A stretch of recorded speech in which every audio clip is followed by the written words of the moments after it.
আছে না? তাকদিরে লেখা আছে যেটা, সেটা কি আপনি না খেয়ে মরবেন নাকি?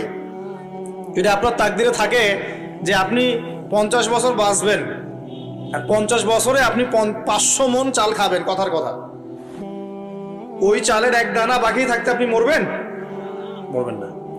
তাহলে রিজিক কি আমার সাথে সম্পৃক্ত না আল্লাহর সাথে সম্পৃক্ত? এই বিশ্বাসটা করতে হবে। তো দাড়ি রাখলে কি মেয়েরা পছন্দ করবে না নাকি? বলেছে যে বিয়ে করবো না দাড়ি রাখলে, এমন কথা বলেছে? যদি কোনো মেয়ে এরকম কথা বলে, ওই মেয়েকে বিয়েই করার দরকার নেই আপনার। যদি কোনো মেয়ে আপনাকে বলে যে দাড়ি রাখলে ভালো লাগে না, শেভ করতে হবে, না হলে বিয়ে হবে না, বিয়ে করব না, ওই মেয়েকে বিয়ে না করাই উচিত আপনার। ওর তো মানে আপনাকে বিয়ে করার যোগ্যতাই হয়নি, ওর তো যোগ্যতাই হয়নি আপনাকে বিয়ে করার। সে তো দাড়ি নিয়ে প্রশ্ন তুলছে। যে মেয়ে বলবে যে নবীর সুন্নত আছে এজন্য আপনাকে পছন্দ করি, তখন বুঝবেন যে হ্যাঁ